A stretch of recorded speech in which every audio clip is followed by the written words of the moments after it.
শ্রীমদ্ভাগবত গীতা অনুবাদ স্বামী রাম সুখদাস ষষ্ঠম অধ্যায়ের 18তম শ্লোক। যদা বিনয়তং চিত্তমতমন্নুবাবতিষ্ঠতে নিঃস্পৃহ সর্বকামেভ্যযুক্ত ইতুচ্যতে তদা। বশীভূত চিত্ত যখন নিজ স্বরূপে অবস্থিত হয়ে যায় এবং যোগী সর্বপদার্থে কামনা শূন্য হন, তখন তাকে যোগ সিদ্ধ বলা হয়। যদা বিনয়তং চিত্তমাত্মন্যবাবতিষ্ঠতে, ভালোভাবে বশ করা উচিত, অর্থাৎ জগৎ চিন্তারহিত চিত্ত যখন নিজ স্বরূপে স্থিত হয়। এর অর্থ হলো যে যখন এইসব ছিল না তখন যা ছিল, আবার যখন এসব কিছু থাকবে না তখনও যা থাকবে, এবং সব কিছু সৃষ্টি হওয়ার আগে যা ছিল, সব কিছু ধ্বংস হওয়ার পরেও যা থাকবে, এবং এখনও যা যেমন ছিল ঠিক তেমনি একই প্রকারে অবস্থিত সেই নিজ স্বরূপে চিত্ত স্থিতি লাভ করে। নিজ স্বরূপে যে রস ও আনন্দ আছে তা এই মন কখনো কোথাও প্রাপ্ত হয়নি। অতএব সেই রস ও আনন্দ প্রাপ্তি লাভ হলে মন তাতেই লীন হয়ে যায়। নিঃস্পৃহ সর্বকামেভ্যযুক্ত ইত্যুচ্যতে তদা। আবার যখন সে প্রাপ্ত অপ্রাপ্ত, দৃষ্ট অদৃষ্ট, ইহলৌকিক পারলৌকিক, শ্রুত অশ্রুত ইত্যাদি সমস্ত পদার্থ ও ভোগে নিষ্ক্রিয় হয়ে যায়, অর্থাৎ তার কোনো পদার্থ বা ভোগের জন্য কোনো আকাঙ্ক্ষা থাকে না, তখন তাকে যোগী বলা হয়। এখানে যদা এবং তদা পদ ব্যবহারের তাৎপর্য হলোই যে তিনি এতদিন ধরে, এত মাস ধরে বা এত বছর ধরে যে যোগী হবেন এমন কোনো কথা নেই, বরং এই মুহূর্তে বশীভূত চিত্ত স্বরূপে স্থিতি লাভ করে এবং এই সমস্ত বিষয়ে নিষ্ক্রিয় হয়ে যায়, সেই মুহূর্তে তিনি যোগী হয়ে যান। বিশেষ কথা, এই শ্লোকে দুটি বিশেষ কথা বলা হয়েছে। এক, চিত্ত স্বরূপে স্থিতি লাভ করা, এবং দ্বিতীয়, সকল বস্তুতে নিষ্ক্রিয় হওয়া। তাৎপর্য এই যে চিত্ত স্বরূপে মগ্ন হতে হতে যখন স্বরূপে স্থিতি লাভ করে, তখন মনে কোনো বস্তু, ব্যক্তি, পরিস্থিতি ইত্যাদি চিন্তা আসে না, মন তখন স্বরূপেই লীন হয়ে যায়। এই প্রকার স্বরূপে মন লীন হয়ে থাকলে ধ্যানযোগীর বাসনা, কামনা, আশা, তৃষ্ণা ইত্যাদি সর্বতভাবে রহিত হয়ে যায়। শুধু তাই নয়, তিনি জীবন নির্বাহের উপযোগী বস্তুর প্রয়োজন বোধ থেকেও নিষ্ক্রিয় হয়ে যান। তার মনে কোনো বস্তু ইত্যাদির বিন্দুমাত্র আকাঙ্ক্ষা থাকে না, তখনই তিনি প্রকৃত যোগী হয়ে যান। এই অবস্থার সংকেত দেওয়া হয়েছে প্রথমে চতুর্থ শ্লোকে কর্মযোগীর জন্য, যে যখন ইন্দ্রিয়াদির অর্থে এবং ক্রিয়াতে কোনো আসক্তি থাকে না, বরং সমস্ত সংকল্প পরিত্যক্ত হয়, তখন তাকে বলা হয় যোগারূঢ়। ওই স্থানের এবং এই স্থানের সম্বন্ধে পার্থক্য লই যে ওই স্থানে কর্মযোগী অপরের সেবার জন্য কর্ম করে এবং তাই তার ক্রিয়া ও পদার্থ থেকে আসক্তি দূর হয়ে যায় এবং তিনি যোগারূঢ় হন। আর এই স্থানে ধ্যানযোগী চিত্তকে স্বরূপে স্থিত করেন, তাই তার চিত্ত শুধু স্বরূপে স্থিত হয় এবং তিনি নিদ্রা এবং পদার্থে নিষ্ক্রিয় হয়ে যান। তাৎপর্য হচ্ছে যে কর্মযোগীর কামনা প্রথমে দূর হয় এবং তারপর তিনি যোগারূঢ় হন, আর ধ্যানযোগীর চিত্ত প্রথমে স্বরূপে স্থিতি লাভ করে, তারপর তার কামনা দূর হয়। কর্মযোগীর মন জগতের সেবায় ব্যাপৃত হয় এবং চিত্ত স্বরূপে স্থিত হয়, এবং ধ্যানযোগীর চিত্ত মনের সহযোগে স্বরূপে স্থিতি লাভ করে থাকে। শ্লোক নাম্বার 19। যদা দীপো নিবাতস্ত নিঙ্গতে সোপমা স্মৃতা যোগিনো যত চিত্ত যুঞ্জতো যোগাত্মন। বায়ুর স্পন্দনহীন স্থানে যেমন আলোর শিখা চাঞ্চল্যরহিত থাকে, যোগ অভ্যাসকারী সংযত চিত্ত যোগীর চিত্তেরও সেই রূপ উপমা দেওয়া থাকে। ব্যাখ্যা: যথা যেমন সর্বতভাবে বায়ুর স্পন্দনহীন স্থানে রক্ষিত প্রদীপের শিখা আন্দোলিত হয় না, তেমনি যিনি যোগাভ্যাস করেন, যার মন স্বরূপের চিন্তায় ব্যাপৃত এবং যার চিত্ত নিজ বশীভূত, সেই ধ্যানযোগীর চিত্তের সঙ্গে প্রদীপের শিখার উপমা দেওয়া হয়েছে। তাৎপর্য হল যে যোগীর চিত্ত স্বরূপে এমনভাবে স্থিত হয়েছে যে স্বরূপ ভিন্ন অন্য কিছু তার চিন্তায় বিষয় হয় না। আগের শ্লোকে যোগীর যে চিত্তকে বিনিয়ত বলা হয়েছে, সেই বশীভূত চিত্ত যোগীর উদ্দেশ্যে এখানে যত চিত্তস্য পদটি ব্যবহৃত হয়েছে। কোনো স্থানই সর্বতভাবে বায়ুশূন্য হয় না, বায়ু সর্বত্র থাকে। এই বায়ু কোথাও স্পন্দনরূপে থাকে, কোথাও বা নিস্পন্দন থাকে। সেই জন্য এখানে নিবাতস্থ পদটি বায়ু বা না থাকার বাচক নয়, এটি বায়ু স্পন্দিতভাবে না থাকার বাচক।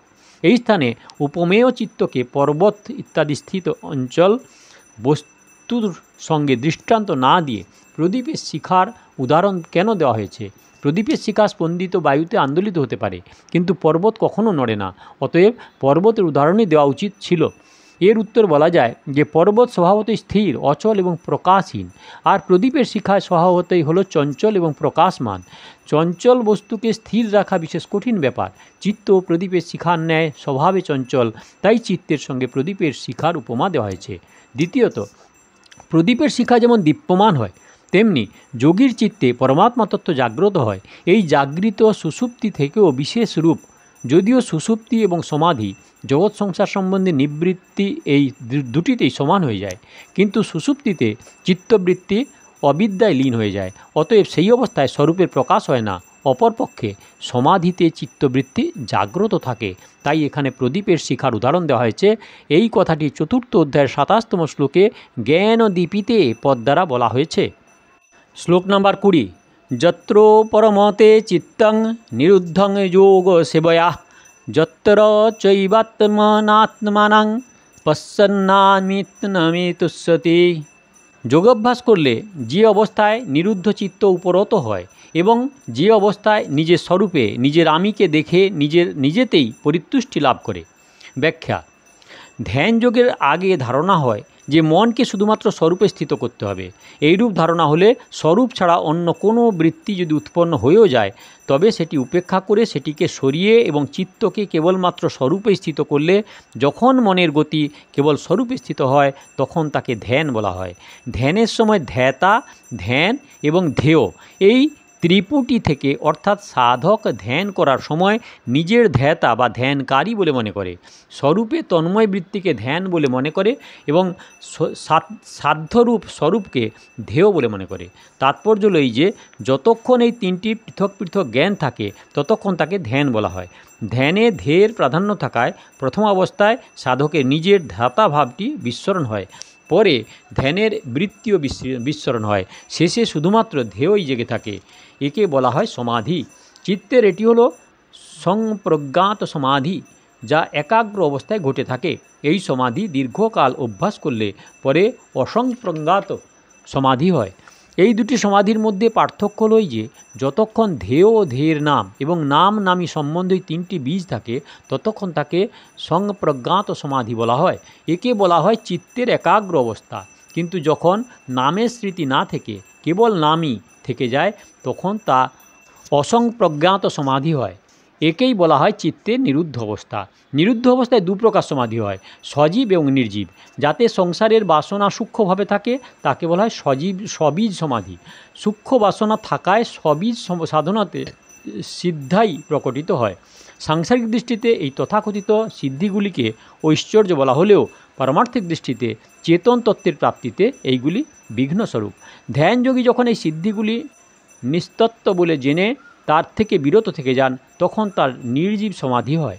এখানে এই শ্লোকটিতে নিরুদ্ধম পদের দ্বারা যা অভিহিত করা হয়েছে, ধ্যানে সংসারের সম্পর্ক থেকে বিমুখ হয়, এক অপার শক্তি ও সুখ অনুভূত হয় যা সাংসারিক সম্বন্ধ থেকে কখনো পাওয়া যায় না।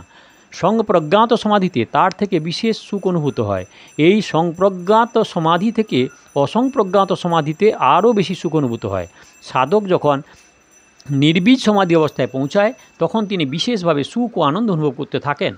যোগাভ্যাস করতে করতে চিত্ত নিরুদ্ধ অবস্থা নির্বীজ সমাধি থেকেও বিরত হয়, অর্থাৎ যোগী ওই নির্বীজ সমাধির সুখ ও ভোগ করেন না, ওই সুখের ভোক্তা হন না।